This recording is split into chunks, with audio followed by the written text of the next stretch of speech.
ማለት ችግርን በጊዜ ፌስ ማድረግ እባብን ፌስ ማድረግ ነው። ችግርን ማሳደር ግን ዘንዶ ሆኖ እንዲመጣ መፍቀድ ነው። የማለዳ ጸሎታችሁ ላይ የዘመናት ጥያቄያችሁ ሊመለስ ይችላል። የማለዳውን መቆሚያ ስፍራችንን ጠላት ከመታው ቀናችንን ሁሉ ባዶ እንደሚያደርገው ያውቃል። እናንተ የቤታችሁ መሪ ናችሁ፣ የህይወታችሁ መሪ ናችሁ፣ ቪዥነሮች ናችሁ። ነጋችሁ የሚመራው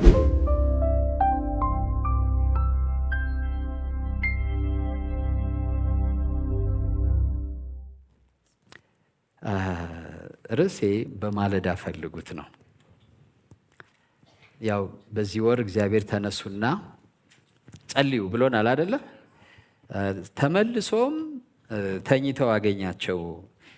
እንቅልፍ አላቸው ይላል። ከዛ ሂዶ ጸልዮ ሲመለስ ተመልሶ ሲመለስ ተኝተው አገኛቸውና መንፈስ ተዘጋጅታለች፣ ስጋ ግን ምንድነው አለ? ደካማ ነው አለ። ማለትም ስጋን በመንፈስ ማሸነፍ ሲገባቸው ስጋ መንፈስን አሸንፎ ሰዎች በጣም እንቅልፍ ብሏቸው ነበረ። መዝሙር 105 ቁጥር 3 እና 4 በእርግጥ አንደኛ ዜናም ላይ የምታገኙት ነው። አይ ቲንክ አንደኛ ዜና 16 ይመስለኛል ይሄ ክፍል ያለው። እኔ መዝሙረ ዳዊት ላይ ያለውን ነው የማነበው። ክብር ለጌታ ይሁን። ሲጀምር ያው ደስ ነው የሚለው በጣም እግዚአብሔርን አመስግኑ፣ ስሙን ጥሩ፣ ለአሕዛብ ስራውን አውሩ፣ ተቀኙለት፣ ዘምሩለት፣ ታምራቱን ሁሉ ተናገሩ፣ በቅዱስ ስሙ ተጓደዱ፣ እግዚአብሔርን የሚፈልግ ልብ ደስ ይበለው። እግዚአብሔርን ፈልጉት ትጸናላችሁ፣ ሁልጊዜ ፊቱን ፈልጉ ይላል። እግዚአብሔርን ፈልጉት ትጸናላችሁ፣ ሁልጊዜ ፊቱን ፈልጉ ይላል። ይሄ በጣም ትልቅ መልእክት ነው። የሚያጸናን እግዚአብሔርን መፈለግ ነው። የእግዚአብሔርን ፊት መፈለግ ነው። ስለ ጸሎት እየተነጋገርንበት ያለው ወር ስለሆነ ጸሎት ብዙ ጊዜ ውጤታማ ፍሬያማ የማይሆንበት ምክንያት እና ጸሎት ደግሞ መጸለይ እንደሚገባው የማይሆንበት ምክንያት በአብዛኛው በመዝሙሮቻችንም ተብሎ ያውቃል።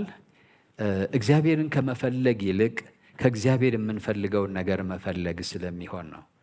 ግን እንደምታስታውሱት በኤርምያስ ምዕራፍ 29 ላይ አይ ቲንክ ቁጥር 13 አካባቢ ሲናገር እናንተም ሄዳችሁ ትሹኛላችሁ ይላል። ከዛ በሻችሁኝ ጊዜ ታገኙኛላችሁ ይልና የሚፈልጉት ነገር ከዛ ቀጥሎ ነው ያለው። እኔም ደግሞ ምርኳችሁን እመልሳለሁ ይላል። ስለዚህ እግዚአብሔር እያለ ያለው ጸሎት ማለት እኔን መፈለግ ነው። እናንተ እኔን ስትፈልጉኝ እኔ ደግሞ የእናንተን ምርኮ መልስላችኋለሁ። እዛ ላይ በግልጽ አስቀምጦታል። ብዙ ጊዜ ግን እግዚአብሔር ምርኮን እንዲመልስልን እንጸልያለን። ጸሎት ግን በዋነኛነት እግዚአብሔርን መፈለግ ነው። እግዚአብሔርን መፈለግ ነው። ግን እግዚአብሔርን እንዴት እንፈልገው የሚለውን ነው ዛሬ የምናየው። ጸሎት ምንድነው የሚለውን አይደለም፣ ባለፈው ስላወራን። መዝሙር 63 ቁጥር 1 ላይ ትርጉም ነው ማነብላችሁ። አምላኬ አንተ አምላኬ ነህ፣ በማለዳ ወደ አንተ ገሰግሳለሁ። ነፍሴ አንተን ተጠማች፣ ስጋዬ አንተን ናፈቀች፣ ውሃ በሌለበት በምድረ በዳና በደረቅ መሬት ይላል። ማለት በዙሪያው ንግስናም እያለው፣ በዙሪያው ሕዝብም እያለው፣ በዙሪያው ብዙ ነገር እያለ ልክ በምድረ በዳ በደረቅ መሬት እንዳለ እንደዛ ዳዊት ነፍሴ አንተን ተጠማች፣ ስጋዬ አንተን ናፈቀች ይላል። አምላኬ አንተ አምላኬ ነህ፣ በማለዳ ወደ አንተ ገሰግሳለሁ። ነፍሴ አንተን ተጠማች፣ ስጋዬ አንተን ናፈቀች። ክብር ለጌታ ይሁን። በማለዳ ፈልጉት ነው ርዕሴ። በማለዳ ፈልጉት። እዚህ ላይ እሱ ራሱ ያው እጃችን ላይ ባለው ቅጅ ብታዩት ማለዳ የሚለውን አታገኙትም። ይሄን ከጌታ ኢየሱስ ክርስቶስም ሕይወት ደግሞ ታዩታላችሁ። ማርቆስ ወንጌል ምዕራፍ 1:35 ላይ ማለዳም ተነስቶ ገና ሌሊት ሳለ ወጣ፣ ወደ ምድረ በዳም ሄዶ በዚያ ጸለየ ይላል። ማለዳም ተነስቶ ገና ሌሊት ሳለ ወጣ፣ ወደ ምድረ በዳም ሄዶ በዚያ ጸለየ ይላል። ማለዳ የመጀመሪያ ውጊያ ያለበት ሰዓት ነው። ውጊያ ስል ድብርት፣ ጫና ማለት አይደለም። ግን የማለዳ ሰዓታችን የመጀመሪያው ሰዓታችን ነው። ትኩሱ ሰዓታችን ነው። የኛ ፕራይም ታይማችን ነው። በቴሌቪዥን ማስታወቂያ ማሰራት ብትፈልጉ ቴሌቪዥን ጣቢያዎች ፕራይም ታይም ይባላላቸው እና ውድ ሰዓታቸው ነው። ብዙ ነው የምትከፍሉት። በሌላ ሰዓት ከምትከፍሉት ምናልባት 3-4 እጥፍ ሊያስከፍሏችሁ ይችላሉ። ልክ እንደዛው በእኛ ህይወት ቀኖች በ24 ሰዓት ውስጥ በጣም ውዱ ትኩሱ ሰዓት የማለዳ ሰዓታችን ነው። ይህን የማለዳ ሰዓታችን ሊካፈሉ ሊጋሩ የሚሹ በጣም ብዙ ነገሮች አሉ። ይህን ወርቃማ ሰዓታችን ብዙዎች እንዳልኩት ወርቃማ ሰዓት ነው የሚሉት። ምክንያቱም ምንድነው ወርቃማ ሰዓት የምንለው? አእምሯችን በልዩ ልዩ ሀሳቦች ሳይበተን ጉልበት ሳይላላ የቀናችን መጀመሪያ ስለሆነ ነው። ጉልበታችን ትኩስ ነው። አእምሯችን ትኩስ ነው፣ ታድሷል። እግዚአብሔር እንቅልፍን የሰጠን ለተሃድሶ ነው። በሳይንስ ብትሰሙ ሰው በሚተኛበት ሰዓት ጤናማ እንቅልፍ ከተኛ እድሜውንም ያ ይወስነዋል። ለምን? ያ የእንቅልፍ ሰዓት የመታደስ ሰዓት ነው። ነፍሳዊና አካላዊ ተሃድሶ የሚደረግበት ነው። ይሄ በሳይንስ የተረጋገጠ ነው። የሰው አእምሮ ጋርቤጅ የሆኑ ሀሳቦችን፣ ቆሻሻ ሀሳቦችን የሚያስወግድበት ሰዓት ነው። አካላዊ ሰውነቱ ደግሞ ቆሻሻን ሁሉ ከሰውነቱ ውስጥ የሚያወጣበት ነው። ስለዚህ ጠዋት ስትነሱ ብዙ ትሸናላችሁ፣ ብዙ ቆሻሻ ይወጣል። ነርቮቻችን የሚታደሱበት ሰዓት ነው እና አካላችን እንዲያርፍ ይፈልጋል። በዛ ሰዓት ምግብም ሳይበላ ስራም ሳይሰራ በቃ ይተኛል። ያ ምኝታ ሰዓት ግን ምንድነው ብትሉ የሪስቶሬሽን ሰዓት ነው። ስለዚህ ማለዳ ስንነሳ ስጋዊም ነፍሳዊም ተሃድሶ አግኝተን ነው የምንነሳው። ይሄ ስጋዊ ተሃድሶና ነፍሳዊ ተሃድሶ ነው የጠዋቱን ሰዓት ለኛ ትኩስ ሰዓት፣ ዋና ሰዓት፣ ፕራይም ታይም የሚያደርገው። ጉልበታችን ገና ያልዛለበት፣ እይታችን ትኩረታችን ያልተበተነበት ዋና የጊዜያችን የ24 ሰዓታችን ድንግል ሰዓት ነው። ጌታ ኢየሱስ ክርስቶስ ፍለጋውን ትቶላችሁ ሄዷል ይላል የእግዚአብሔር ቃል። የእርሱን ፍለጋ ስንከተል አንዱ ከምናገኘው ነገር ውስጥ ይሄን ፕራይም ታይም ለአባቱ ይሰጥ ነበረ። የማለዳውን ውድ ትኩስ የሆነ ሰዓት ለአባቱ ይሰጥ ነበር። ግን ማለዳ እንዳልኩት በአሁኑ ዘመን ስልካችን ይሻማናል፣ ሰዎች ይሻሙናል። የሚያስጨንቁን ሀሳቦች ገና ጠዋት ከመነሳታችን ይመጣሉ፣ ሊጋሩት ይፈልጋሉ። ዛሬ የምጠይቃችሁ የመጀመሪያ ትኩረታችሁን ማን ነው የሚያገኘው? ጠዋት ስትነቁ ያ በሕይወታችሁ ማን ነው መጀመሪያ የሚለውን ሊያሳይ ሊያመላክት ይችላል። እንዳልኩት ዓለም ማለዳችን ትፈልጋለች። ስልካችን ማለዳችን ይፈልጋል። ጭንቀታችንም ራሱ በሕይወታችን ዋና የምንለው አንዳንድ ሀሳብ ማለዳችን ይፈልጋል። ቀጠሮም ሰተን ነው የምንተኛው፣ ነገ ጠዋት ብለን ነው የምንተኛው። ስለዚህ ስንነቃ ራሱ ፕሮግራም አድርገናል ራሳችንን እና ቶሎ ብለን አንዳንድ ጊዜ ጥርግርግ አድርገን ልብስ ቶሎ ለብሰን ያ ማታ የሰጠነው ቀጠሮ ጋር ነው መሮጥ የምንፈልገው። እግዚአብሔር ግን በክርስቶስ ኢየሱስ ሕይወት በቅዱሳን በነ ዳዊት በጌታ ኢየሱስ በሌሎች ቅዱሳን ሕይወት የሚነግረን ነገር ምንድን ነው? በማለዳ የመጀመሪያ አድርጉኝ ፈልጉኝ ይለናል። በማለዳ ፈልጉኝ። ይሄን የሚለው የኛን ጉዳይ ችላ ብሎት አይደለም፣ የኛን ጉዳይ ረስቶት አይደለም። መጽሐፍ እንዲያውም ስለ እናንተ እርሱ ያስባል ይላል። ስለ ጸሎትን በነገረን ጊዜ እንደ ሌሎቹ አትጸልዩ ይላል አይደለም፣ አትድገሙ። እነሱ በመናገራቸው ብዛት የሚሰሙ ይመስላቸዋል እና ለእናንተ ግን የሰማይ አባታችሁ የሚያስፈልጋችሁን ገና ሳትነግሩት ያውቃል ይላል። ስለዚህ እግዚአብሔር አምላክ ገና ሳንነግረው ስለኛ የሚያስብ የሚያስፈልገንን የሚያቀልን አምላክ ነው። ይሄን ሲለን የእናንተ ጉዳይ የራሱ ጉዳይ ማለቱ አይደለም። ነገር ግን ምን እንደሚያዋጣን ምን እንደሚያዛልቀን ስለሚያውቅ ነው። ስለዚህ መጽሐፍ ቅዱስን ስንመለከት እግዚአብሔርን በማለዳ እንድንፈልገው ይነግረናል። እኔ የብዙዎች የድሮ ክርስቲያኖች ልማድ እንደሆነ አውቃለሁ። አሁን አላቅም። ልማዳችሁ ከሆነ እግዚአብሔር ይመስገን፣ ካልሆነ ግን እንደገና መጀመር ያስፈልጋል። ክብር ለጌታ ይሁን። እንደገና መጀመር በጣም ያስፈልጋል። አንዳንድ የመጡ ሰይጣን በነገራችን ላይ ልክ እንደ ክፉ ፖለቲከኛ ነው። ክፉ ፖለቲከኛ ቃልን እና ድርጊትን ከእናንተ ይወስድና እንዳትናገሩትና እንዳታደርጉት በዛው ይዋጋቸዋል። ከዛ እንደዛ ላለመባል በባላጋራችሁ ላለመባል ስትሉ ትጥሉታላችሁ። እና ሰይጣንም ደግሞ ክፉ ባላጋራ ነው፣ ክፉ ፖለቲከኛ ነው። እናንተ የያዛችሁትን ነገር ያጥላላባችኋል። እንዲህ እኮ ስታደርግ ሃይማኖተኛ መሆንህ ነው፣ አክራሪ መሆንህ ነው፣ የህግ ሰው እየሆንክ ነው። ጠዋት ጠዋት ትላለህ። የህግ ሰው መሆን አይደለም፣ ኤኒታይም መጸለይ አትችልም እንዴ ይላቸዋል።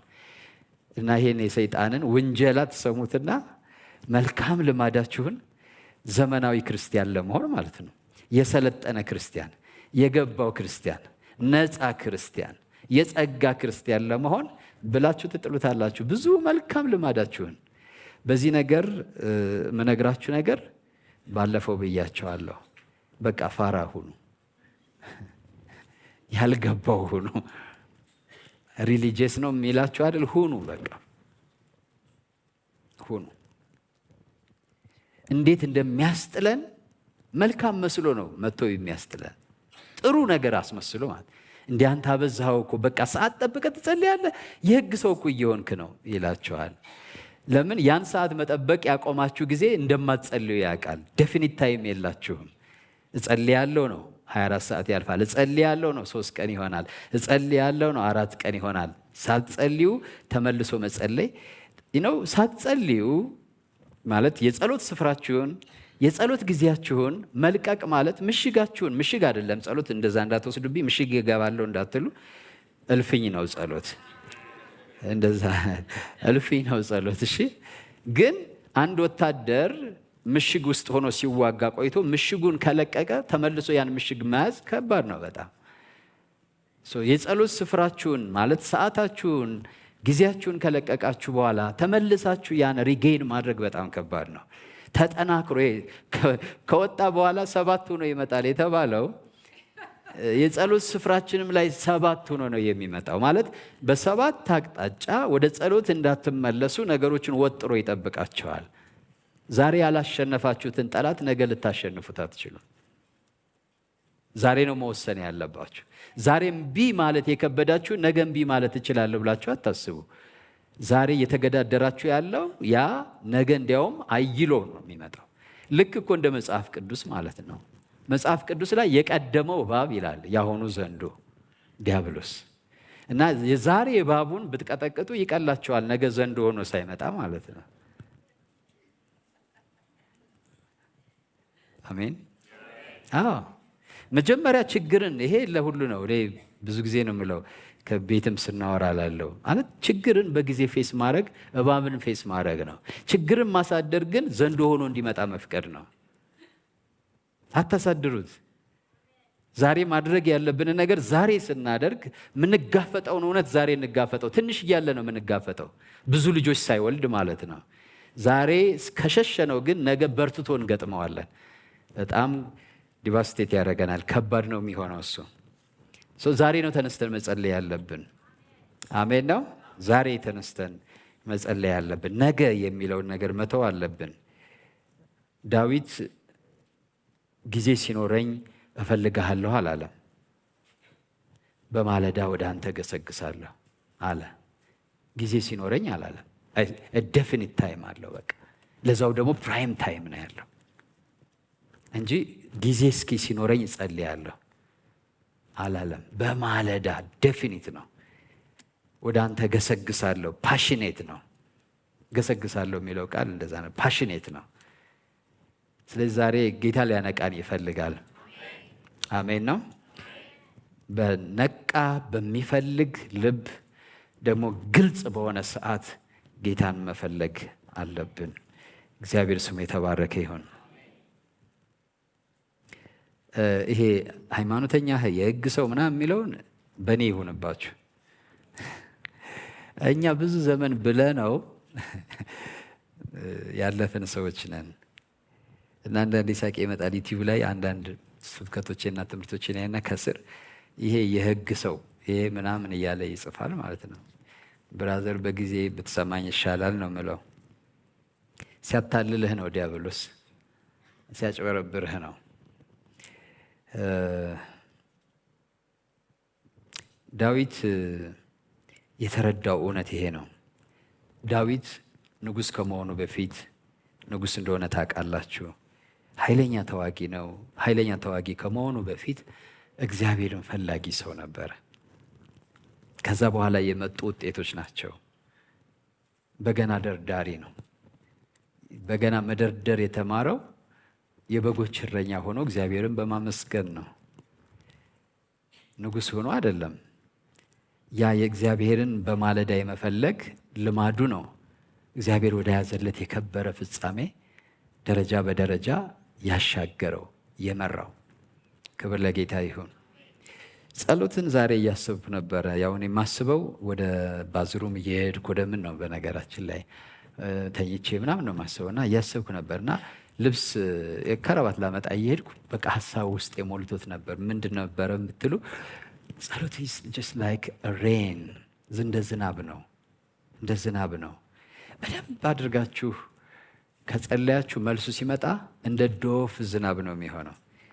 እውነቴን ነው የምነግራችሁ። ከምትጠብቁት በላይ አካባቢያችሁን፣ እናንተን፣ ሰፈራችሁን፣ መንደራችሁን፣ በዙሪያችሁ ያለን ሰው ሁሉ የሚያረሰርስ ሆኖ ይመጣል። ያን እመኑ። በመጀመሪያ እግዚአብሔርን በመፈለግ በእግዚአብሔር ፊት በጸሎት በመትጋት የምታሳልፉት ኪሳራ አይደለም። ኪሳራ አይደለም። የዝናብ ወቅት አለው። ዝናብ ሆኖ በሚመጣ ጊዜ የማያረሰርሰው የህይወት ክፍል የለም ወገኖች፣ የማያረጥበው የህይወት ክፍል የለም። ስለዚህ ጸሎትን እንደ መከራ አትውሰዱት። ጌታ ስሙ የተባረከ ይሁን። ዳዊት እግዚአብሔር ራሱ የልቤ ሰው ያለው ሰው ነው።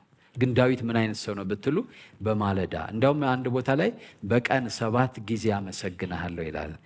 ማለት ያው ሲናገር በምስጋና ወደ እጆቹ በመገዛት አይደለም የሚለው እና ይበል እንጂ ለጸሎት የሚሄድበት ሰዓት ነው። በቀን 7 ጊዜ አመሰግንሃለሁ። ሰዓቶቹም አክቹዋሊ የታወቁ ናቸው። እነዛ 7 ሰዓቶች እነዛ 7 ሰዓቶች በአይሁድ ዘንድ የታወቁ ናቸው።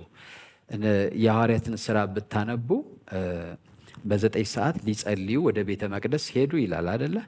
ከዛ ደግሞ ቆርኔሌዎስን ብታነቡ ደግሞ 6 ሰዓት ሲሆን ጴጥሮስ የቆርኔሌዎስን ታሪክ ስታነቡ ሊጸልይ ሰው ቤት ተጠግቶ ነው የሚኖር የነበረው አይደለም? ጴጥሮስ የሆነ ቁርበት ፋቂው ቤት አይደለም ገዝቶ ነው ነበር የሚኖረው። ነገር ግን የጸሎት ሰዓት ደረሰ፣ 6 ሰዓት የሚባል 6 ሰዓት በሆነ ጊዜ ሊጸልይ የቤቱ ጣራ ላይ ወጣ። በዛን ጊዜ ነው ሰመመን ወደ ህይወቱ የመጣው እና ያው ጴጥሮስን ታዩታላችሁ። የሐዋርያት ሥራ ምዕራፍ 3 ላይ ከቀኑ 9 ሰዓት ሊጸልይ ወደ ቤተ መቅደስ ሲሄድ ያን ጴጥሮስን 6 ሰዓት ላይ ታዩታላችሁ። ሊጸልይ ጣራ ላይ ሲወጣ ታዩታላችሁ። ፊክስድ የሆነ ዲሲፕሊን የሆነ የጸሎት ህይወት ታያላችሁ ማለት ነው በእነሱ ህይወት ውስጥ እና ዳዊትም ደግሞ እንደዚህ አይነት ህይወት ነበረው። ፊክስድ የሆነ በቀን 7 ጊዜ ሲል ዴፊኒት ነው፣ የሚያውቀው ነው። 7 ጊዜ ይሁን 3 ጊዜ ይሁን ማለት አይደለም። መጽሐፍ ቅዱስ ሲናገር ሁልጊዜ ጸልዩ ይላል፣ ሳታቋርጡ ጸልዩ ይላል። ወይም ዘወትር ጸልዩ፣ ሳታቋርጡ ጸልዩ ይላል። ጌታ ኢየሱስም ሲናገር በቀንና በሌሊት ለሚተጉት ምርጦቹማ እንዴት አይፈርድላቸው ይላል። እስኪ በሉ በቀንና በሌሊት በሉ እስኪ። አያችሁ፣ በቀንም በሌሊትም እና ያን ሌሎችን ሰዓት አንጸልይም ማለት አይደለም። ግን የማለዳውን መቆሚያ ስፍራችንን ጠላት ከመታው ቀናችንን ሁሉ ባዶ እንደሚያደርገው ያውቃል። ቀጥሎ ነግራቸዋለሁ ስለሱ ምን ለማለት እንደሆነ። ጌታ ኢየሱስ ክርስቶስ እንግዲህ ከሱ ምን ወስደው አርአያነት አለ።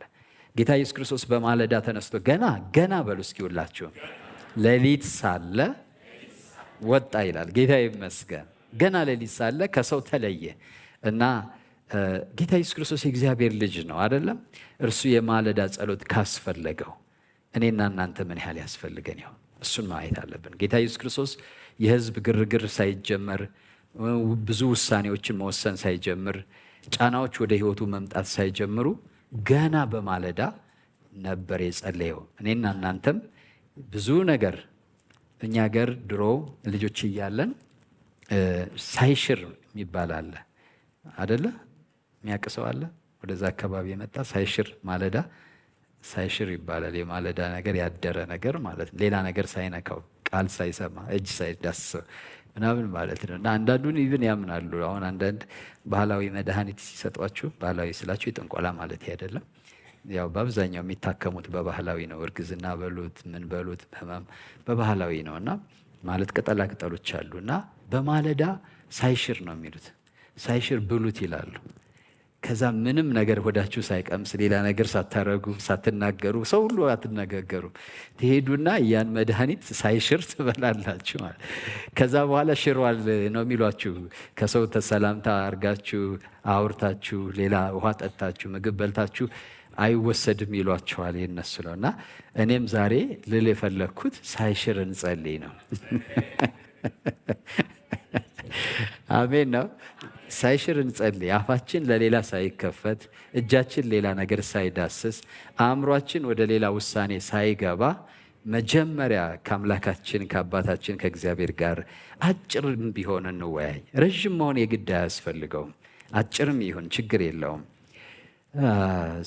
ጌታ ኢየሱስ ክርስቶስን ታዲያ ስትመለከቱት በሕዝብ ፊት የታየውን ኃይሉን፣ የታየውን ድሉን፣ የታየውን ክብሩን ምስጢር ብትመለከቱ በጓዳ በድብቅ በማለዳ ቀን የሚያደርገው ድንቅና ታምራት፣ ቀን የሚያደርገው አስገራሚ ነገር፣ ሰዎች የሚያጨበጭቡለት የሚደነቁለት ነገር ወይም ፕሮሴሽን ኦፍ ቪክትሪ የምንለው የድል በቀን ድል የምታዩት በማለዳ ከአባቱ ጋር በሚያሳልፈው መቃተት የተወለደ ነው። ያችን ሰዓት ብዙ ሰዎች አያውቋትም። የሚያውቁት አደባባይ ላይ አጋንንቱን ውጣ ሲል ነው። የሚያውቁት ድንቅና ታምር ሲያደርግ ነው። የሚያውቁት የሚናገረውን ቃል መቋቋም ሰዎች ሲሳናቸው ነው። ነገር ግን ኢየሱስ ክርስቶስ ሌላ ድብቅ ሕይወት ነበረው ከአደባባይ ሕይወት የተለየ። ያም ማንም ሳይነቃ በማለዳ ማንም ሳያየው እየጸለየ እንደሆነ እንኳን ሰዎች በማያውቁት ሰዓት ማለት ነው። ጸሎታችሁ ለታይታ ይሁን ይላል አይደለ? እንደ ግብዞች አይሁን ይላል። እና እየጸለየ እንደሆነ በነገራችን ላይ በእኛ አካባቢ በጣም ግብዝነት ይበዛል። በእኛ ስላችሁ በዚህ ወንጌላውያን በምንባል ሰዎች መጸለያችን ማስረገጥ ማሳወቅ እንፈልጋለን። ጌታ ኢየሱስ ክርስቶስ ግን ማንም ሳይነቃ ነው። ካልጋ መነሳታችሁ ሳይታወቅ ተነስታችሁ ጸልዩ። እንደምትጸልዩ ሳይታወቅ ጸልዩ። የጸሎት ሰዎች እንደሆናችሁ ሳይታወቅ ጸልዩ። ያን ጊዜ በአደባባይ ደግሞ እግዚአብሔር እንደዛ አለ ጌታ ኢየሱስ፣ በስውር የምትለምኑትን በአደባባይ ይሰጣችኋል አለ። በስውር ምን የምትሉትን የምትለምኑትን። ብዙዎቻችን ማስታወቂያ እናበዛለን። በተለይ አገልጋዮችማ ይብሰናል። ስልካችን እንኳን በአጋጣሚ ጳውሎስ ምን አለ? ከሆንኩት በላይ ማንም እንደሆንኩ እንዳያስበኝ አለ። በአብዛኛው ከሆነው በላይ የምንታሰብ ሰዎች ነን። የተጋነነ እሳቤ ነው ያለን ስለኛ። ከምንጸልየው በላይ የጸሎት ሰዎች ነን። ከምንጸመው በላይ የጾም ሰው። ለዛ ነው እኔ አንዳንድ ጊዜ እኮ እዚህ የምናገረው። በነገራችን ላይ እንደዚህ የከሳሁት በጾም ብዛት አይደለም። አሁንም እባካችሁ እና እግዚአብሔር ስሙ የተባረከ ይሁን። ከምንል አሁን አገልጋይ ጠዋት እንቅልፍ ጥሎት ማለት ነው ስደውሉ አያነሳው። ከዛ ሲያነሳ ጸሎት ላይ ነበር ቆየ። የሌለ የጸሎት ሰዎች ነን። በጣም በቃ ሁልጊዜ ጸሎት ነው። ሁሌ እንትና እኮ የጸሎት እቤት አይወጣም ማለት የጸሎት ሰው ነው ማለት አይደለም። አንዴ ኪችን ነው፣ አንዴ ሳሎን ነው፣ አንዴ መኝታ ቤት ነው ማለት ነው እንጂ የጸሎት ሰው ነው ማለት ላይሆን ይችላል። ጸሎት ግብዝነት መሆን የለበትም እያልኳቸው ነው። ሰበብም መሆን የለበትም። ጸሎትን እያስረዘሙ የድሆችን ቤት ይበላሉ ይላል። ትናንት ቢያንስ እያልኩ ነበር ዓርብ ቢያንስ በጸሎት እውነተኛ መሆን አለብን። ምክንያቱም ከእግዚአብሔር ጋር የተገናኘ ነገር ነው። እርስ በርሳችን እንዋሽ፣ ከእግዚአብሔር ጋር እንዴት እንዋሻለን? አንደኛ በቅን ልብ በእውነተኛ ልብ እንቅረብ ወደ እግዚአብሔር። ሁለተኛ ያልጸለይነውን ጸልየናል አንበል። ቢያንስ እንኳን በጸሎት ጻድቅ እንሆን። ቢያንስ እውነቴን እኮ ነው፣ እውነተኛ እንሆን። ቢያንስ እንኳን በጸሎት እውነተኛ፣ በሌላው እሺ፣ ቢያንስ ከእግዚአብሔር ጋር ፊት ለፊት በሆነ ነገር ወደ እሱም ስንቀርብ እውነተኛ እንሆን። ቢያንስ እኔን ዋሹኝ፣ እኔ እናንተን ልዋሻችሁ። ቢያንስ ግን ልብንና ኩላሊትን ይመረምራል ወደ ተባለው ወደ እግዚአብሔር ስንቀርብ እውነተኛ ፍላጎታችንን እናገር፣ እውነተኛ ጸሎት እንጸልይ። ቢያንስ ሌላ እውነተኛ መሆን ያቅተን ሰውን እንፍራው። እንዲህ ብዬ ብነግረው እንዲህ ይላል፣ እንዲህ ብለው እንዲህ ያስባል፣ እንዲህ ብለው እንዲህ ይረዳል፣ ባነግረው ይሻላል ብለን እንናገረው። እውነቱን ለሰው ይሁን እያልኩ አይደለም፣ ግን ወደ እውነተኛ አምላክ የውስጥ ሐሳብን ወደሚመረምር ግን ስንመጣ በጸሎት ሰዓት ቢያንስ ጸሎታችን እውነተኛ ይሁን እና ከሆነው በላይ አንገመት። እግዚአብሔር ይጠብቀን ከዚህ ነው የምላችሁ። ስለዚህ 1 ሰዓት ለመጸለይ አትወስኑ። ዛሬ ጀስት 10 ሚኒት ለመጸለይ ወስኑ። 5 ሚኒት ችግር የለውም። ብቻ የመጀመሪያውን ጠዋት ተነስታችሁ ከጌታ ጋር ህብረት አድርጉ። እንደምትችሉት መጠን አትታገሉ። እግዚአብሔር ማሽን አይደለም፣ ሪሊጅን አይደለም። እግዚአብሔር ነፍስ ያለው አምላክ ነው። ማለት ስሜት አለው፣ ያውቃል፣ ይረዳል። ስለዚህ እውነተኛ ማንነታችሁን ይዛችሁ በማለዳ ወደ እግዚአብሔር ቅረቡ። ማለት መጸለይ የቻላችሁትን ያህል ጸልዩ፣ ያልቻላችሁትን ተዉት። የሃይማኖት ስርዓት ማሟያ ስላልሆነ 1 ሰዓት ነው መጸለይ ያለብኝ ያላችሁ ውሃ እየተረጫችሁ እንደ ጥናት አትጸልዩ። ውሃ እየተረጫችሁ እግራችሁን በውሃ ዘብዝፋችሁ አትጸልዩ። እግዚአብሔር ሰዓት ማሟላታችሁን ሳይሆን ከእሱ ጋር ህብረት ማድረጋችሁን ነው ይፈልጋል። ብዙ በወደዳችሁት መጠን ብዙ ከእሱ ጋር ትቆያላችሁ።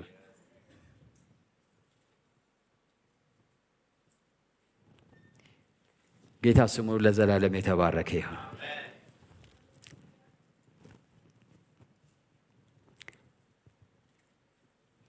ማለዳ ለምንድን ነው አስፈላጊ የሚሆነው? ትኩስ ጊዜያችን፣ ትኩስ አእምሮ፣ ትኩስ ነፍስ፣ ትኩስ ስጋ ያለን ጊዜ ስለሆነ ነው። ማለዳ የቀኑን አቅጣጫ የሚወስን ስለሆነ ነው። ማለዳ በጣም አስፈላጊ የሚሆነው የቀኑን አቅጣጫችንን ይወስናል። በሰቆቃወ ኤርምያስ 1 የምንወደው ቃል አለ አይደለ? ምሕረቱ ማለዳ ማለዳ አዲስ ነው ይላል አይደለ? ማለዳ አዲስ ጊዜ ነው። የእግዚአብሔርን አዲስ ምሕረት፣ የእግዚአብሔርን አዲስ በጎነት ምን ጀመርበት። እግዚአብሔር ቅድም ያልኳቸው ደስ ይላል። ምን መልእክት አለው? በተፈጥሮ እኮ መልእክት አለው። እግዚአብሔር አምላክ እንቅልፍን እንደ ረፍት አድርጎ አእምሯችን አድሶ ስጋችን አድሶ ጠዋት ማስነሳት ማለት እግዚአብሔር ሁል ጊዜ አዲስ እንዲሆንልን ይፈልጋል። እየሰማችሁ ነው? የእንደገና አምላክ ነው እግዚአብሔር፣ የእንደገና አምላክ ነው። ስለዚህ 1 ቀን ማለዳ ተሰጠን ማለት እንደገና ተሰጠን ማለት ነው። እንደ አዲስ የምንጀምርበት፣ እንደ አዲስ የምንኖርበት፣ ትናንት እንዳንኖረ ዛሬ የምኖርበት እድል ተሰጠኝ ማለት ነው። ጌታ ስሙ የተባረከ ይሁን። አዲስ ምሕረት፣ አዲስ ኦፖርቹኒቲ፣ አዲስ ነገር ተሰጠኝ ማለት ነው።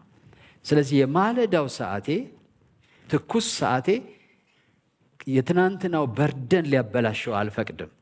አዲስ ጊዜ ተሰጥቶኛል፣ አዲስ እድል ተሰጥቶኛል። ይሄን ማሰብ ያስፈልጋል። ማለዳ የቀኑን አቅጣጫችን ደግሞ የሚወስን ስለሆነ እሱን ልናስብበት ይገባል። ቀኑ ያለ እግዚአብሔር ከተጀመረ ብዙውን ጊዜ የተጨነቀ ይሆናል።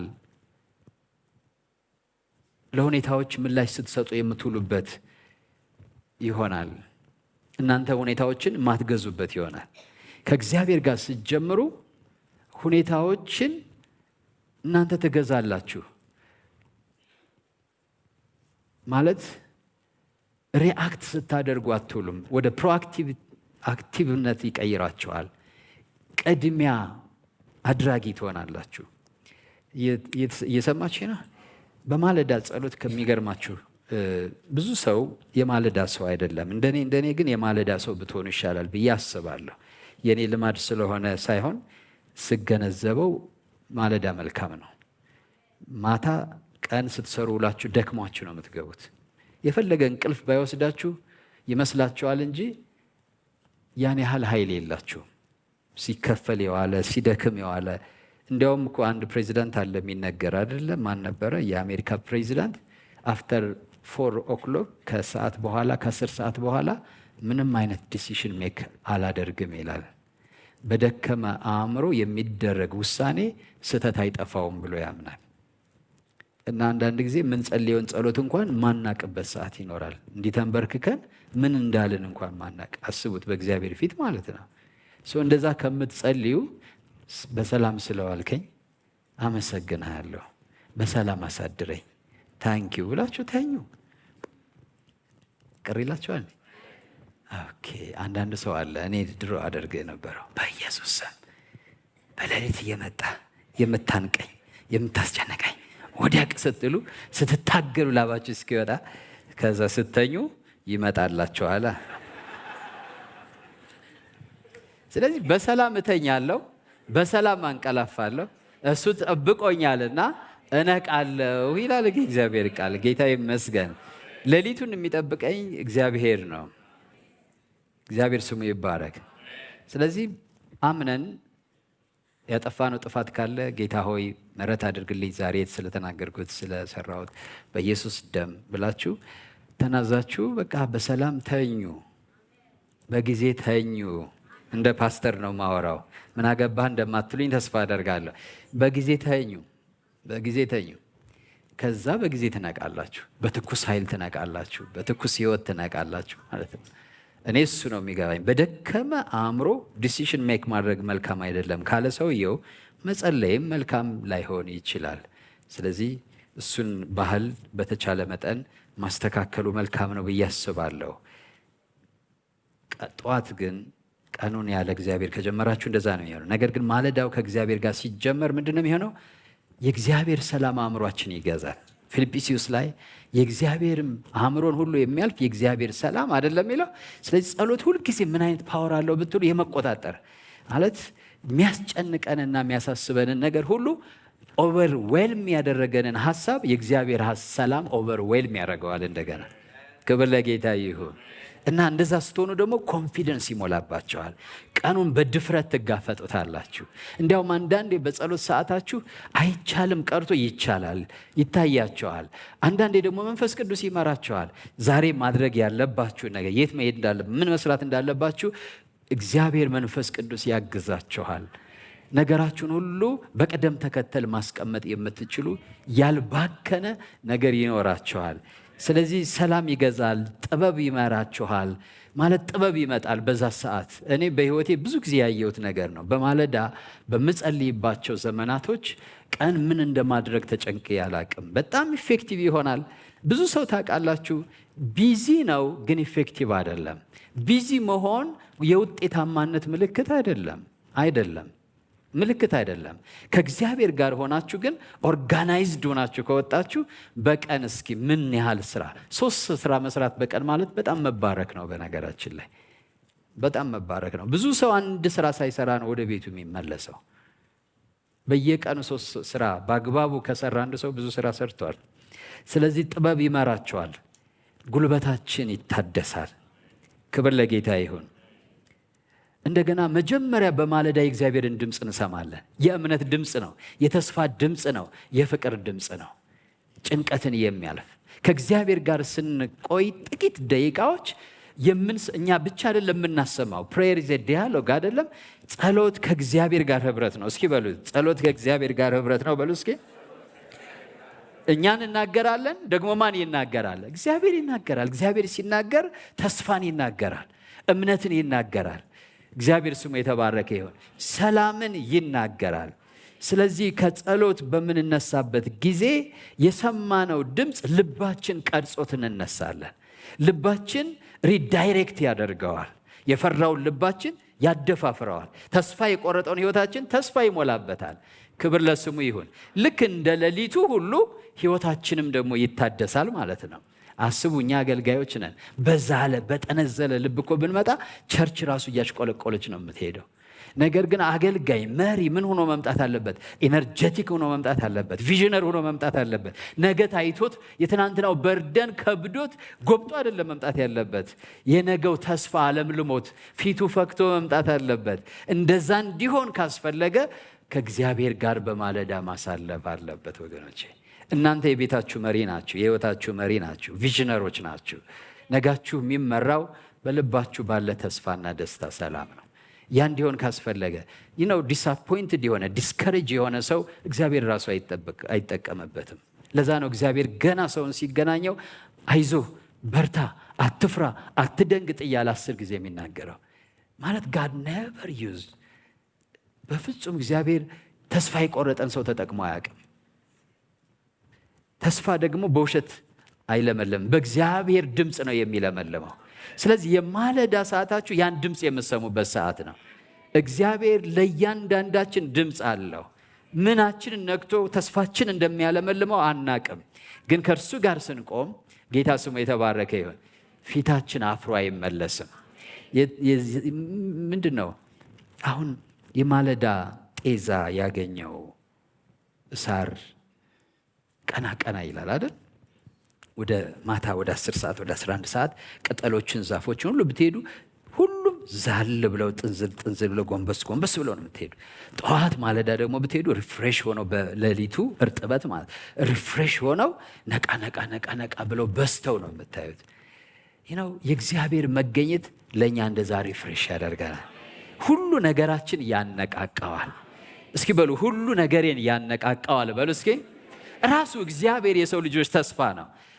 ጌታ ስሙ የተባረከ ይሁን። እስራኤል ግን ጠል ባለበት ምድር ይኖራል ይላል የእግዚአብሔር ቃልና እግዚአብሔር ጠላችን ነው፣ የማለዳ ጤዛችን ነው። መገኘቱ ነፍሳችሁን ሪቫይቭ ያደርጋታል። ውስጣችሁን፣ ፖቴንሻላችሁን በቃ የተጨነቀ ተስፋ የቆረጠ የተደቆሰ ጫና የበዛበት ነፍስ ክሬቲቭ መሆን አይችልም። አቅጣጫ ማየት አይችልም። በተደናገጣችሁ ጊዜ ምን እንደምትይዙ ምን እንደምትጨብጡ ግራ እንደምትጋቡት ላይፍም ጫና ሲበዛባት እንደዛ ነው። በእግዚአብሔር ፊት ግን የተረጋጋች ነፍስ መውጫ ይታያታል። እንዴት ሶሉሽን ሜክ ማድረግ። ብዙ ጊዜ ሰዎች ብዙ ከመጨነቅ የተነሳ መፍትሄ ማግኘት ያቅታቸዋል። ጭንቀት አንዱ የመፍትሄ ማጣት ምክንያት ነው። ረፍት ደግሞ መፍትሄ ማምጫ መንገድ ነው። ስታርፉ በየትኛው በር በኩል መውጣት እንዳለባችሁ ይታያቸዋል። ካልሆነ ግን የተዘጋ በር ነው ሂዳችሁ የምትጋጩት።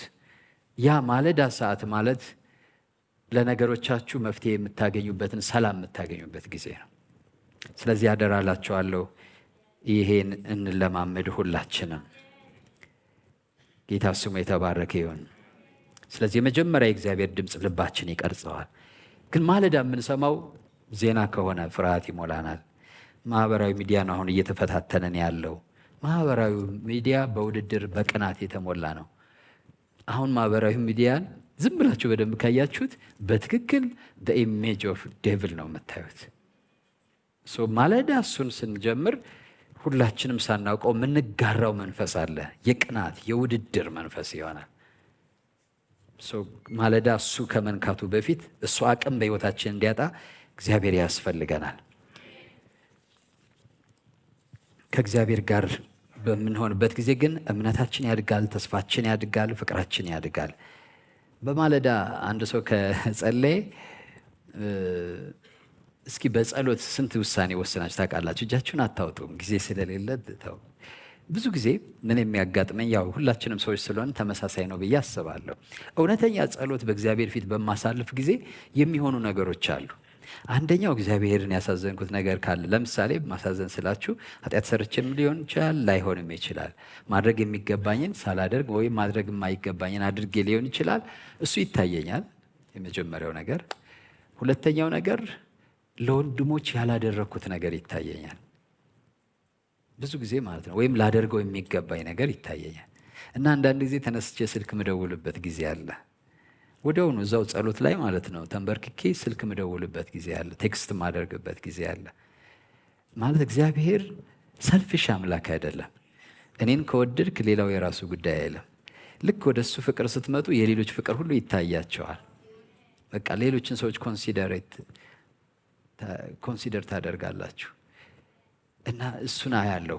ሁለት ነገሮችን አያለሁ። ሶስተኛ ማየው ላደርገው የሚገባኝ ነገር ክሊር ሆኖ ይታየኛል፣ ተስፋ ይታየኛል እና ጽፋለሁ።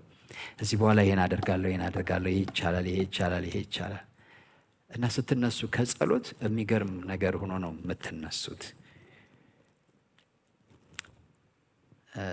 እናንተም እንደዛ ነው ብዬ አስባለሁ። ይሄ ግን በየቀኑ ቢሆን አስቡት። የማያቋርጥ ቤተክርስቲያን እድገት፣ የማያቋርጥ የግል እድገት የዚህ ነገር ምንጭ ነው።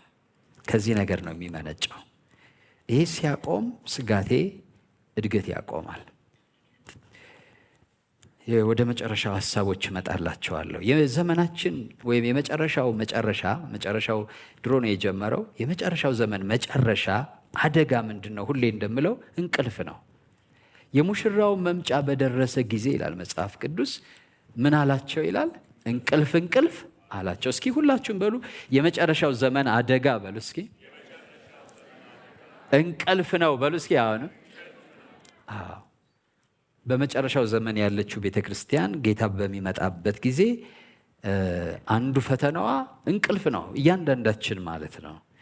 ጳውሎስ ለዚህ የሰጠው ማስጠንቀቂያ አለ በሮሜ 13 ቁጥር 11 ላይ ከእንቅልፍ የምትነሱበት ሰዓት አሁን እንደደረሰ ዘመኑን እወቁ ይላል። ከእንቅልፍ የምትነሱበት። ስለዚህ ሁላችን መቃወም ያለብን ነገር ምንድነው? እንቅልፋምነትን ነው። ፊዚካል እንቅልፍም ስፒሪቹዋል እንቅልፍም።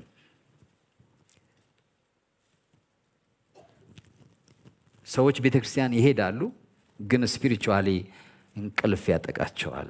ሰዎች መባ ይሰጣሉ፣ አስራት ይሰጣሉ፣ ስፒሪቹዋሊ ግን ንቁ አይደሉም። ስለዚህ ይሄን ልንዋጋው የሚገባ ጊዜ ነው። የማለዳ ጸሎታችን ቅድም እንዳልኩት እንቅልፋም እንዳንሆን ንቁ እንድንሆን ያደርገናል። ፍቅራችን እንዳይቀዘቅዝ የመጨረሻው ሁለተኛው ማስጠንቀቂያ በመጨረሻው ዘመን ፍቅር ምን ይላል? ይቀዘቅዛል። ቅድም በእኔ የግል ሕይወት ብዬ ነገርኳችሁ ምሳሌ አለ። ስትጸልዩ ሰውን አለመውደድ አትችሉም። እውነተኛ ጸሎት ከሆነ እውነተኛ ከእግዚአብሔር ጋር ህብረት ከሆነ ከኔ ጋር ናችሁ ቅዱሳን? እውነተኛ ህብረት ከሆነ ሰውን አለመውደድ አይቻልም። አብራችሁት የምትቆዩት እግዚአብሔር አሁን በቤት ውስጥ ልጆች አሉን አደለ? አንዱ ልጃችሁ በጣም ቢታዘዛችሁና ብትወዱትም ወይም ደግሞ አንደኛው ልጃችሁን ኮንሲደር ሳታደርጉ መኖር አትችሉም። እግዚአብሔርም ልክ እንደዚህ ነው። ከሱ ጋር የፈለገ ብትሆኑ ቀጥሎ ስለ ወንድማችሁ ያወራችኋል፣ ስለ እህታችሁ ያወራችኋል፣ ፊቱ ላይ ታነቡታላችሁ። የእግዚአብሔር ፍቅር በመንፈስ ቅዱስ በልባችሁ ሲፈስ እግዚአብሔርን ብቻ አይደለም የሚያስወድዳችሁ። እኛ ወንድሞችን የምንወድ ስለሆንን ከሞት ወደ ሕይወት እንደተሻገርን በዚህ እናውቃለን ይላል እግዚአብሔር ቃል። ወንድሙን የማይወድ ቢኖር ገና በሞት ይኖራል ይላል መጽሐፍ ቅዱስ። ስለዚህ እውነተኛ የጸሎት ሰው እውነተኛ የፍቅር ሰው ነው። እውነተኛ የጸሎት ሰው ትሁት ሰው ነው። እውነተኛ የጸሎት ሰዎች ትዕቢተኛ መሆን አይችሉም። በልዑል አምላክ በእግዚአብሔር በኃያሉ አምላክ በቅዱሱ አምላክ ፊት ጊዜ የሚያሳልፉ ሰዎች በሰው ፊት መኩራራት አይችሉም። ስለዚህ ከትዕቢት ይጠብቃል ማለት ነው። ከፍቅር መቀዝቀዝ ይታደጋል። የማለዳ ጸሎት በረከቶች ብዬ ብነግራችሁ እንግዲያው መንፈሳዊ ንቃትን ያመጣል፣ ጭንቀትን ያስወግዳል፣ ቅድስናን ይጨምራል፣ ከፈተና ይጠብቃችኋል፣ ደስታችሁን ያበዛላችኋል፣ እምነታችሁን ያሳድጋል። ማለዳ መጸለይ ህጋዊነት፣ ሃይማኖታዊነት አይደለም። እንደዛ ብላችሁ አትውሰዱት። በተፈጥሯዊ ማንነታችን ውስጥ የተገመደ እውነታ ነው። ስለዚህ እሱን ሃይማኖታዊ ለሆን ነው እንዲህ ብላችሁ አትቁጠሩ። ቅድም እንዳልኳችሁ ሰይጣን ከእጃችን ለመንጠቅ የሚሰጠን ቋንቋ ነው እሱ። በዚህ ጉዳይ ሊቀድመን ስለሚፈልግ የሚያመጣው ነገር ነው። ስለዚህ ምን አይነት ተግባራዊ ምላሽ ነው መስጠት ያለብን ወገኖች? ዛሬ ለምናገረው ነገር እንግዲህ ያልጀመራችሁ ወይም ትጸልዩ የነበረ የተዋችሁ ካላችሁ የማለዳዋን ሰዓት 10፣ 15፣ 20 ደቂቃ በጌታ ፊት ማሳለፍ ጀምሩ። እግዚአብሔር ያን ጣፋጭ ጊዜ እየባረከላችሁ ይሄዳል። ደግሞ ጌታ ደግሞ ሁል ጊዜ የሚገርማችሁ ነገር ሊባርከን ወይም እግዚአብሔር ባለፈው የክርስቲያናዊ መልካም ልማዶችን አስተምሬያለሁ። ታስታውሱ እንደሆነ እግዚአብሔር ሁልጊዜ የሚያገኘን ስፍራችን ላይ ነው። መልካም ልማዳችን ይጠቀምበታል። መልካም ልማዳ ሁልጊዜ የምናደርገው ላይ ነው እግዚአብሔር እንግዳ ነገር የሚያደርገው። ከኔ ጋር ናችሁ? ሁልጊዜ የምንለው ላይ የምናደርገው ነገር ላይ ጌታ ኢየሱስ ክርስቶስ አሁን ወደ ተራራ እየወጣ ሁልጊዜ ይጸልይ ነበር እና እንደ ልማዱ ነው የሚለው ሊጸልይ ወደ ተራራ ወጣ ይላል። ደግሞ ሌላ ቦታ ላይ እንደ ልማዱ በዛም ሲጸልይ አጣቢ ማንጻት እስከማይችል ድረስ ልብሱ ነጭ ሆነ ይላል። ከዛ ሙሴ እና ኤልያስ መጡ ታዩአቸው። ከዛ ደመና ሸፈናቸው ይላል። ያ ስፍራ አንድ ቀን ድንገት የሄዱበት ስፍራ አይደለም። ኢየሱስ ክርስቶስ ሁልጊዜ እንደ ልማድ እየሄደ ይጸልይበት የነበረ ስፍራ ነው።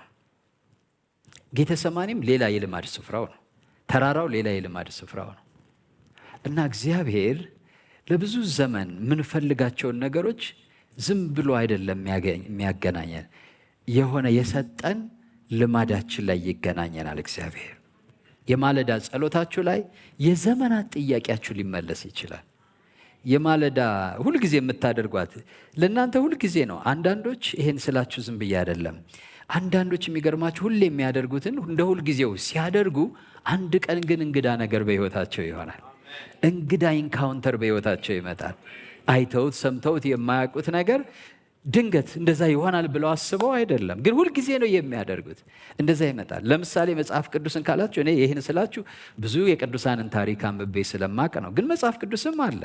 ለምሳሌ የቆርኔሌዎስን ታሪክ ሁሌ እናነሳለን። ቆርኔሌዎስ ያ ልማዱ ነው።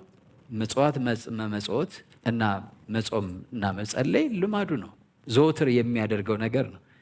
ታዲያ ጌታ ወደ ደህንነት ሊመራው ይሄን በረከት ወደ ሕይወቱ ሊያመጣ ሲል በዛ ልማድ ውስጥ ነው ጌታ የመጣው እና እንደ ሁል ጊዜው ሲያደርግ ነው በጸሎት ሰዓቱ ላይ አይደለም። ባነበው መልካም ይመስለኛል። ጨርሻለሁ። እሱን ላንብበውና ከዛ እንጸልያለን። እንደዚህ ይላል ምዕራፍ 10 ቁጥር 2 ላይ እርሱም ከቤተሰቦች ሁሉ ጋር እግዚአብሔርን የሚያመልክና የሚፈራ ለሕዝቡ እጅግ ምጽዋት የሚያደርግ ወደ እግዚአብሔርም ሁል ጊዜ የሚጸልይ ነበረ ይላል። ወደ እግዚአብሔርም ሁል ጊዜ ምን የሚል ነበረ? ሁል ጊዜ የሚለውን ያዙት። አንድ ቀን ድንገት ሲጸልይ አይደለም የሆነው። ይሄ ሰውዬ ሁል ጊዜ ይጸልያል። ሁል ጊዜ ግን ይሄ ነገር ሆኗል ማለት አይደለም። ግን እግዚአብሔር አዲስ ታሪክ በሕይወቱ ሊያመጣ ፈለገ። የሚጸልይ ሰው እግዚአብሔር በዘመኑ ከያዘው በረከት አይጎልም። እግዚአብሔር በዘመኑ ከሚያመጣው ሪቫይቫል አይጎልም። እግዚአብሔር በዘመኑ ከሚያመጣው እውነት አይጎልም። ጌታ ኢየሱስ በተወለደበት ዘመን አይታችሁ ከሆነ መበለቲቱ ሐና የምትባለው ያቺ አሮጊት አዲስ ነገር መጣ፣ መሲሁ ተወለደ፣ አላመለጣትም። ዮሴፍ የሚባል የጸሎት ሰው አላመለጣቸውም። እነዚህ ሰዎች በህብረተሰቡ ዘንድ የታወቁ ፕሮሚነንት ሰዎች አይደሉም። የታወቁ ሰዎች አይደሉም። ከኔ ጋር ናችሁ? እነዛ የታወቁ ነገስታቶች፣ ካህናቶች፣ ጸሐፍት፣ ፈሪሳውያን አሉ። መሲሁ ሲወለድ እንግዳ የሆነባቸው። እነዚህ ግን እግዚአብሔርን በቅን ልብ ይፈልጉ የነበሩ በሰው አይን እይታ ውስጥ የሌሉ አንቱ ያልተባሉ እነዚህ አሮጊትና ሽማግሌዎች ግን ከመጣው በጎ ነገር አልጎደሉ፣ አልተሰወረባቸው። ጌታ ኢየሱስ ዳግመኛ ይመጣል። መምጣቱ የማይሰወርባቸው እነማን ናቸው? ሲፈልጉት የሚቆዩት ናቸው እንጂ ጌታ ኢየሱስ ክርስቶስ ለነገስታት አይደለም የሚመጣው፣ ለኃያላን አይደለም፣ ለትልልቅ የሃይማኖት መሪዎች አይደለም፣ አንቱ ለተባሉ ሰዎች አይደለም። ያን ዘመን ጌታ ኢየሱስ ሲመጣ ልባቸው ሊያውቀው አልቻለም። የጸሎት ሰዎች ግን ልባቸው አውቆታል፣ አስተውለዋል። ሕፃን ሆኖ ገና እንደ ማንኛውም ልጅ ተወልዶ ሲመጣ አቀፈውና በእውነት ባሪያህን አሁን ታሰናብተዋለህ፣ ለእስራኤል ያዘጋጀውን ማዳን ዓይኖቼ አይተዋል አለ። ይሄን ነገስታት ማስተዋል አልቻሉ። ይሄን ካህናት ማስተዋል አልቻሉ። ይሄን የመጽሐፍ ቅዱስ ጠቢባን ማስተዋል አልቻሉ። እነዚህ ግን በጸሎት ይተጉ የነበሩ ሰዎች ናቸው። መጽሐፉም እንደዛ ይላል፣ በጸሎት ይተጉ ከነበሩት ይላል። በጸሎት የሚተጋ ሰው እግዚአብሔርን ሚስ አያደርገው። የእግዚአብሔርን እንቅስቃሴ በፍጹም አይስተው። ለሱ እንግዳ አይሆንም። የጌታ ኢየሱስ ክርስቶስ መምጣት እንግዳ እንኳን የሚሆንባቸው እነማን ናቸው ብትሉ ከእግዚአብሔር የራቁ ሰዎች ናቸው። ስለዚህ ወገኖቼ በጣም መንቃት ያስፈልጋል። ሁል ጊዜ የሚጸልይ ሰው ነበረ። ከቀኑ 9 ሰዓት ያህል ቆርኔሌዎስ ሆይ የሚለው የእግዚአብሔር መልአክ፣ ይሄ 9 ሰዓት የጸሎት ሰዓት ነው። በነገራችን ላይ የምን ሰዓት ነው? የጸሎት ሰዓት ነው። ስለዚህ ሲጸልይ፣ ዘካርያስም እንደዚሁ ነው። መልስ የመጣለት ያ ሁሌ የሚጸልይበት ስፍራ አለ መቅደሱ ውስጥ። እዛ ቦታ ላይ ሊጸልይ ወደ ዕጣን መሰዊያው አጠገብ ሄዶ የምልጃና የጸሎት ስፍራ ነው ያ። ወደዛ በሄደበት ቦታ የመልአኩን ድምፅ ሰማ ይላል። ስንቶቻችን የእግዚአብሔርን ድምፅ መስማት እንፈልጋለን? ስንቶቻችን እግዚአብሔር ከዓይናችን የሰወረው ከልባችን የደበቀውን ነገር እንዲገልጥልንና ወደ ያዘልን የከበረ ፍጻሜ እንዲያስገባን እንፈልጋለን? የጸሎት ስፍራችን ዋና ስፍራችን ነው። ዋና ስፍራችን ነው። አደባባይ ላይ አይደለም እግዚአብሔር የሚገልጥልን፣ የጸሎት ስፍራችን ላይ ነው። ፍጻሜያችን ያለው ያ ቦታ ላይ ነው። ነጋችን ያለው ያ ቦታ ላይ ነው። እየሰማችሁ ነው? ምን እንደ ጸሎት ሰው እንዳታስቡኝ እፈራለሁ። ግን እኔ ዛሬ እዚህ ጋር ያለሁት ምናልባት የሆነ የጸሎት ጊዜ ነው። ባይኖር ይሄ ቦታ አይኖርም። ዛሬን እዚህ ጋር መቆም አልችልም።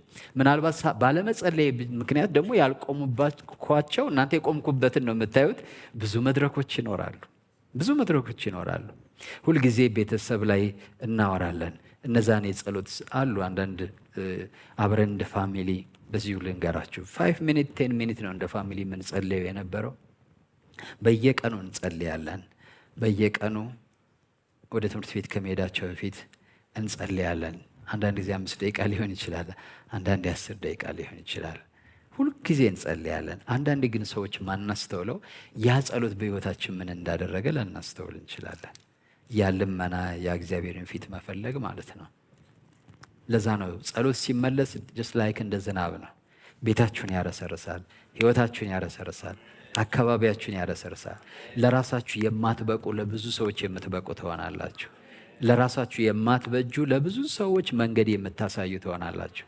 ሳምቲንግ ከጸሎት በኋላ እላለሁ ሁል ጊዜ ከጸሎት መልስ በኋላ ያ ሰው ምን እንደሆነ እንደሚሆን የሚያውቀው እግዚአብሔር ብቻ ነው።